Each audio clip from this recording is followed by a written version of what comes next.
আসসালামু আলাইকুম গাইস, সবাই কেমন আছেন? আশা করি ভালো আছেন, আমিও ভালো আছি। তো আজকের ভিডিওতে দেখানো হবে যে কিভাবে আমরা ফোমগুলো কাটিং করি, কিভাবে আমরা ফোমগুলো কি করি, কিভাবে নামাতে হয়, কিভাবে কাটিং করতে হয়, রোল করতে হয়, সবকিছু আজকের ভিডিও দেখলে বুঝতে পারবেন আপনারা। তো কথা না বাড়িয়ে শুরু করি। তো এখানে রোলটা কাটার পরে নামানো হচ্ছে, নামানোর পরে রোলটা দাঁড় করে দিলাম। আমি রোলটা দাঁড় করে দেওয়ার পরে এখানে এই রোলগুলো এখানে নামাতে হয়, দেখতে হয় যে কত গজ হয়েছে, কি আসে বিষয়। আমাদের সাথেই থাকুন, দেখাচ্ছি সব কিছু। তারপরে আমি চলে আসলাম এদিকে।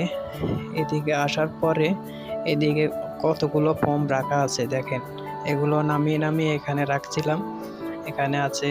তারপরে এখানে করা অনেকগুলো ফোম আজকে বানিয়েছি, সবগুলো আজকে কাটিং করতেছি। এগুলো সব আজকে বানানো, আজকেই কাটিং করতেছি। এখানে এগুলো ফোম উপরে একটা হেড আছে, হেড বলে এটাকে, ওইটা কেটে রেখে দিয়েছে এখানে। আর এগুলো হচ্ছে যে আমরা ফোমের কাপড় দিয়ে পেস্টিং করি, এগুলো হচ্ছে ওই গামগুলো হচ্ছে এটা।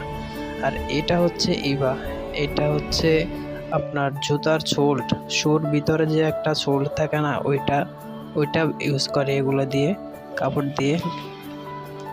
তারপরে এদিকে দেখাচ্ছি, এদিকে আরও আছে।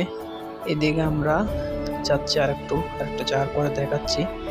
এইদিকে কয়টা রোল ফোম বানিয়ে রেখে দেওয়া হচ্ছে, এগুলো প্রয়োজনে কাটতেছি, প্রয়োজন ছাড়া রেখে দিচ্ছি। আর এখানে ফোম তো কাটিং হচ্ছে, চলতেছে, আপনারা দেখতেই পাচ্ছেন এখানে চলতেছে। তো গাইস দেখাবো এখন যে কত গজ হয়েছে, এগুলো লিখে রাখতে হবে, কত কত কি, এগুলো লিখে রাখতে হবে, কারণ অনেক রকমের ফোম কাটা আছে। তো এগুলো, এটা হচ্ছে 5.5, এটা 5.5 ওটা 5.5 লিখে দেওয়া হচ্ছে 200 গজ।